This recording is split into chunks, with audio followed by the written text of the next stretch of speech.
नमस्कार दोस्तों, M dot electrical work में आपका स्वागत है। आइए हम आपको इस वीडियो के माध्यम से फैन सीलिंग फैन और टेबल फैन में कनेक्शन कैसे किया जाता है दोस्तों, आपको डिटेल्स में बताता हूँ। आप देखेंगे कभी भी हमारा बोर्ड में कनेक्शन जो हुआ रहता है, एक रेगुलेटर के साथ में पंखा का स्पीड कंट्रोल के लिए दिया हुआ रहता है और स्विच बंद ऑन ऑफ के लिए दिया हुआ रहता है। तो हमारा अगर रेगुलेटर ख़राब हो गया हो दोस्तों, तो आप मार्केट से ला करके रेगुलेटर आप जब भी चेंज करेंगे तो आप कनेक्शन भूल जाने के कारण में कहाँ करेंगे नहीं करेंगे ये भी समझ में नहीं आता है। चलिए हम आपको बताते हैं कि जो स्विच का नीचे का पॉइंट होता है उसमें तो फेस कनेक्शन किया हुआ रहता है और ऊपर का पॉइंट जो है सो खाली रहता है, जिसमें हमारा एक रेगुलेटर का वायर जो उसमें लगेगा और जो रेगुलेटर का दूसरा वायर रहता है जो पंखे में गया हुआ रहता है उसमें आप जोड़ करके टेप लगा सकते हो। आइए दोस्तों, फिर ऊपर का कनेक्शन हम आपको बताते हैं। ऊपर में कनेक्शन इस प्रकार से होता है दोस्तों कि न्यूट्रल हमारा डायरेक्ट पंखे में कोई भी वायर में आप कनेक्शन कर सकते हो और फेस भी वहाँ पे सॉकेट जो लगा हुआ रहता है, कनेक्टर जो लगा हुआ रहता है दोस्तों, उसमें सेंटर में भी रहता है, ऊपर नीचे भी रहता है। तो सेंटर में आप लगाने की ज़रूरत नहीं है दोस्तों, ऊपर नीचे आप कनेक्शन कर सकते हो। ऊपर नीचे कनेक्शन करने के बाद में आप कभी भी ध्यान में रखेंगे कि हमारा अगर रेगुलेटर ख़राब हो गया हो तो आप इसी प्रकार से फिर चेंज कर सकते हैं।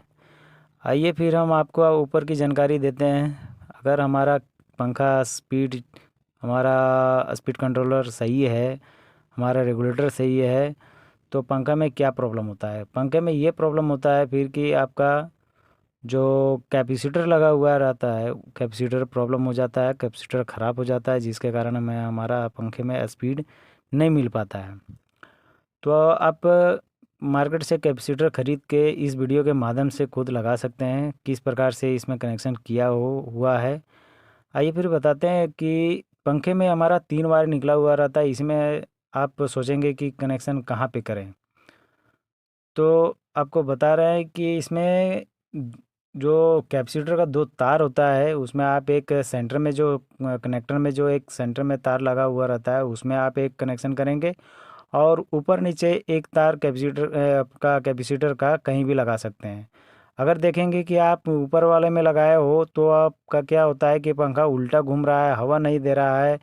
उस स्थिति में आप फिर वहाँ से खोल करके आप नीचे वाले में जोड़ देंगे तो आपका क्या होगा, पंखा आराम से सही चलना शुरू हो जाएगा। आइए दोस्तों, एक फिर नेक्स्ट हम आपको टेबल फैन या आपको स्टैंड फैन या आपको एक वॉल फैन भी होता है, लेकिन आपको टेबल फैन के बारे में इस ज़्यादा जानकारी इससे अच्छा मिलेगी और टेबल फैन के बारे में भी। तो टेबल फैन का कनेक्शन इस प्रकार से होता है दोस्तों, उसमें एक प्लग लगा हुआ रहता है, प्लग हम बोर्ड में डालते हैं हमारा पंखा चलना शुरू हो जाता है दोस्तों। कभी कभी होता है कि हमारा स्पीड कंट्रोल काम नहीं करता है या तो फिर हमारा कैपेसिटर ख़राब हो गया हो, तो इसमें स्पीड कंट्रोल के लिए यहाँ रेगुलेटर नहीं लगाया हुआ रहता दोस्तों। स्पीड कंट्रोल के लिए हमारा एक रेजिस्टेंस लगाया हुआ रहता है और 3-4 बटन उसमें दिया हुआ रहता है। तो आप देखेंगे कि बटन कितना भी दबाने पे हमारा स्पीड नहीं काम कर रहा है, तो उस स्थिति में हमारा एक रेजिस्टेंस जो लगा हुआ रहता है ऊपर में जो ग्रीन कलर के लगा हुआ है उसमें वो ख़राब हो जाने के कारण में कभी कभी स्पीड नहीं काम करता है। उसके बाद भी कैपेसिटर ख़राब होने के बाद भी के स्पीड काम नहीं करता है, तो पहले हम कैपेसिटर चेंज करके देखेंगे। कैपेसिटर कनेक्शन के लिए फिर उसी विधि को अपनाना पड़ेगा दोस्तों। पंखे में जो 3 वायर निकले हुए, एक न्यूट्रल तो डायरेक्ट रहेगा और जिसमें आप सेंटर वाले में आप एक कैपेसिटर का तार लगा सकते हैं और एक रेड वाले में जो फेस का कनेक्शन हो उसमें आप लगा सकते हैं। अगर हमारा कैपेसिटर लगा दिए या फिर भी ये स्पीड कम नहीं कर रहा है तो आप रेजिस्टेंस को चेंज करके आराम से इसका आनंद ले सकते हैं।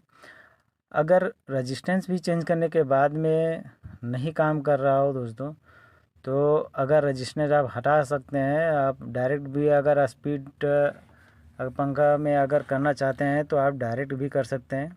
लेकिन एक बात ध्यान में रखेंगे दोस्तों, जो भी आप काम करेंगे वो सेफ्टी के अनुसार से ही करेंगे। अगर विदाउट इलेक्ट्रिशियन काम कर रहे हो आप तो सेफ्टी ध्यान में रखते हुए काम करें। इलेक्ट्रिशियन क्या होता है दोस्तों कि इलेक्ट्रिशियन काम करते करते उसका एक्सपीरियंस बन जाता है, जिसके कारण वो किसी भी तरह वो काम कर लेते हैं, लेकिन उनके लिए भी सेफ्टी ज़रूरत पड़ती है, हम लोग के लिए भी सेफ्टी ज़रूरत पड़ती है दोस्तों। तो इस स्थिति में आप खुद से अगर काम कर रहे हो तो सेफ्टी को ध्यान में रखते हुए ये सब काम करेंगे। आप खुद से अपना घर में काम कर सकते हो, जो कि परेशानी नहीं उठाना पड़ेगा दोस्तों। अगर प्लग ख़राब हो गया हो तो प्लग में एक ऊपर पॉइंट अर्थिंग का होता है, राइट और लेफ्ट का, फेस और न्यूट्रल का होता है दोस्तों। उसमें इंडिकेट किया हुआ रहता है एन का और एल का, और अर्थिंग के लिए ई का इंडिकेशन किया हुआ रहता है।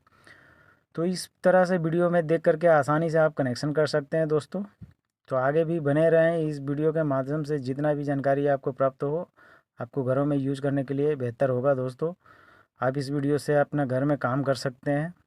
आगे भी वीडियो में बने रहिए, आगे वीडियो देखते रहिए। कई सारे इस वीडियो के माध्यम से, हमारे चैनल के माध्यम से आपको मदद मिल सकता है। धन्यवाद दोस्तों।